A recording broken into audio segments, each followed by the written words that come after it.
लोकसभा का चुनाव हो या फिर विधानसभा का चुनाव, विधानसभा का उम्मीदवार हो या फिर लोकसभा का उम्मीदवार, अगर वो कहता है कि उसी की जीत होगी तो इसका मतलब ये होता है कि वो अपनी जीत को लेकर आश्वस्त है। इस बार वो ही जीतेगा और इसको लेकर उम्मीदवार का अपना लॉजिक होता है।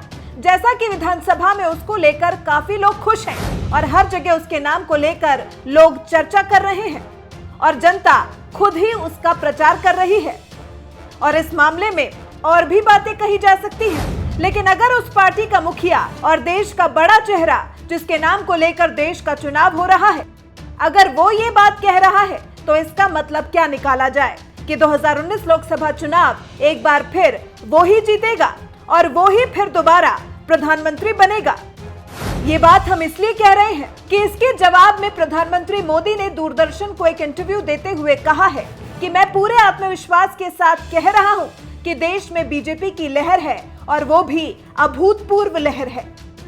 जिस तरह जनता का समर्थन 2014 के चुनावों में मिला था, ठीक उसी तरह जनता 2019 में भी समर्थन दे रही है।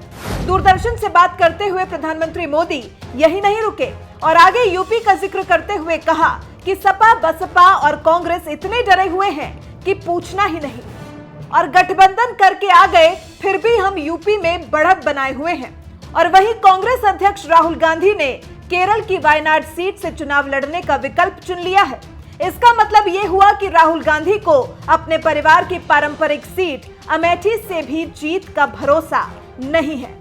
दूरदर्शन से बात करते हुए प्रधानमंत्री ने आगे कहा कि इस बार पश्चिम बंगाल के नतीजे काफी चौंकाएंगे और मैं दावे के साथ कह सकता हूं कि पश्चिम बंगाल के लोगों ने बीजेपी का समर्थन करने का मन बना लिया है और इसके रिजल्ट चौंकाने वाले होंगे। कुल मिलाकर दूरदर्शन को दिए प्रधानमंत्री के इंटरव्यू से ये बात कही जा सकती है कि प्रधानमंत्री मोदी 2019 में दोबारा सरकार बनाने के लिए आश्वस्त हैं और पीएम को लगता है कि 2014 की तरह इस बार यानी 2019 में भी जनता उसी तरह अपना मन बना चुकी है। लेकिन बड़ा सवाल यह है कि जो प्रधानमंत्री मोदी बोल रहे हैं उसका पता तो 23 मई को चलेगा, जब जनता का रिजल्ट आएगा, जिसमें जनता ने किसको आशीर्वाद दिया है किसको नहीं। लेकिन प्रधानमंत्री मोदी के दूरदर्शन को दिए इंटरव्यू से यह साफ झलकता है कि सरकार बीजेपी की ही बनेगी और प्रधानमंत्री मोदी दोबारा प्रधानमंत्री बनेंगे। ये देखने वाली बात होगी।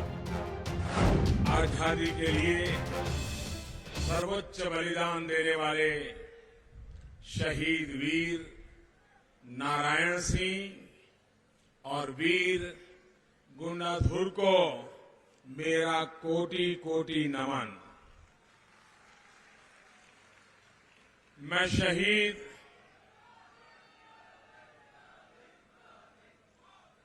शहीद भीमा मंडावी और हमारे 4 जवानों को भी आदरपूर्वक श्रद्धासुमन अर्पित करता हूं। लोकतंत्र की रक्षा के लिए जो बलिदान आपने दिया है उसको ये देश हमेशा हमेशा याद रखेगा।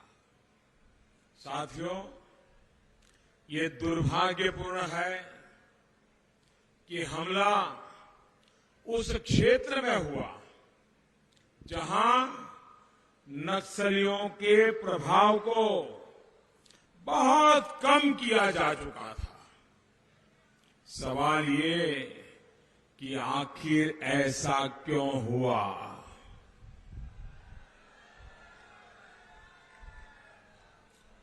आपको याद होगा, जब विधानसभा चुनाव के दौरान मैं यहां आया था, तब मैंने कांग्रेस के नेताओं के बयानों की तरफ छत्तीसगढ़ के भाइयों बहनों का ध्यान दिलाया था। तब नक्सलियों को क्रांतिकारी बताने का एक दौर कांग्रेस के भीतर चल पड़ा था। नक्सलियों को क्रांतिकारी कह रहे थे। आज जो यहां हो रहा है वो कांग्रेस द्वारा नक्सलियों का हौसला बढ़ाए जाने की वजह से ही हो रहा है।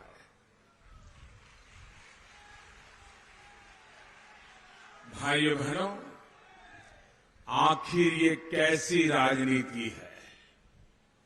एक तरफ हमारे जवान पूरे देश की रक्षा और सुरक्षा में जुटे हैं।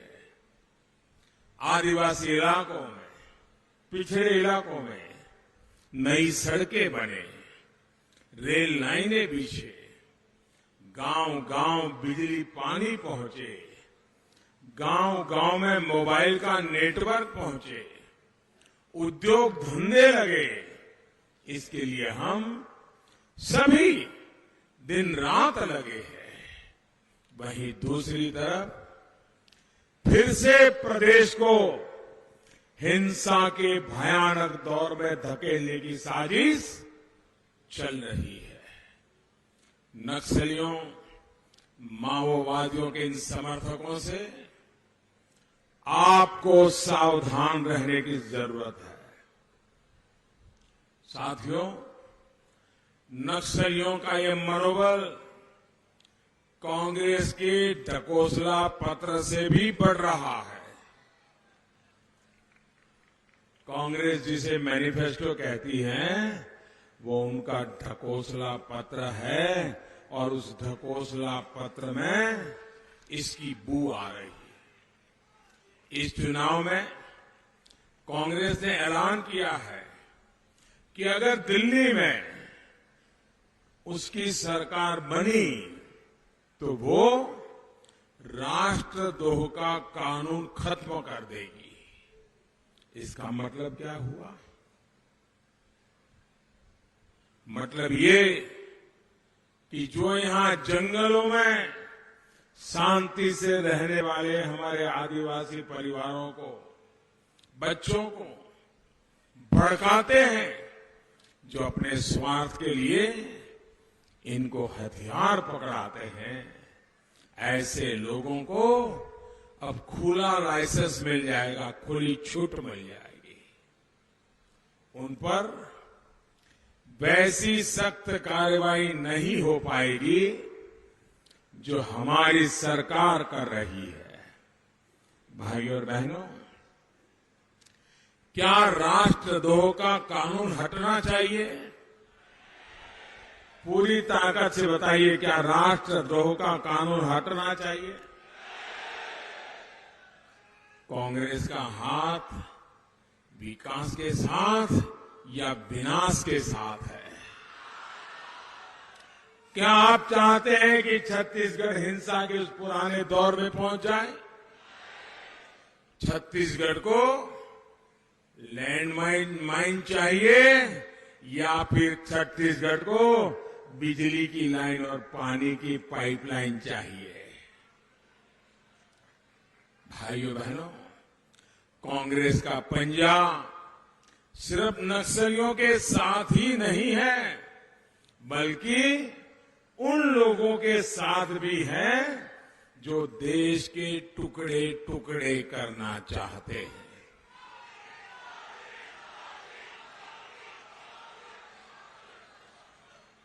छत्तीसगढ़ के, भारत के लाखों वीर जवान जम्मू कश्मीर को आतंकी गहरी साजिशों से बचाने में जुटे हैं।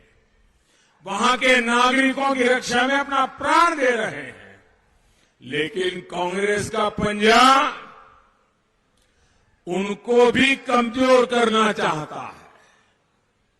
कांग्रेस कहती है कि हमारे जो जवान आतंकियों से लड़ रहे हैं, उनको जो सुरक्षा कवच मिला हुआ है, उस सुरक्षा कवच को भी हटा लिया जाएगा, छीन लिया जाएगा।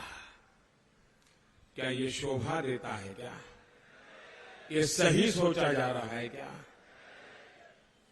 देश के लिए जान हथेली पर रखने वाले हमारे सपूतों को जो एक विशेष कानूनी अधिकार मिला है, उसको कांग्रेस छीनना चाहती है। साथियों, कांग्रेस के इस ऐलान से हिंसा और आतंक फैलाने वाली ताकतें खुशी के मारे उछल रही है, नाच रही है। क्या कांग्रेस को आप देश की सुरक्षा से, अपनी सुरक्षा से खिलवाड़ करने देंगे? भाइयों और बहनों, कांग्रेस बरसों पहले जमीन से इतना कट चुकी है कि उसे देश के लोगों की भावनाएं, देश के लोगों की जरूरतें समझ ही नहीं आ रही है। एक परिवार की गुलामी, उस परिवार का हुक्म मानने की यही कांग्रेस की सच्चाई बन गया है। यहां छत्तीसगढ़ में भी जो कुछ हो रहा है वो दिल्ली से तय हो रहा है, वरना क्या कारण है कि जो आयुष्मान भारत योजना यहां के गरीब परिवारों को जीवन दान दे रही थी, वो अचानक बंद कर दी गई। भाइयों और बहनों, गरीबों से 5 लाख रुपए के इलाज की सुविधा छीनना ये बहुत बड़ा पाप है कि नहीं है? ये पाप है कि नहीं है? ऐसा पाप करने वालों को सजा दोगे कि नहीं दोगे?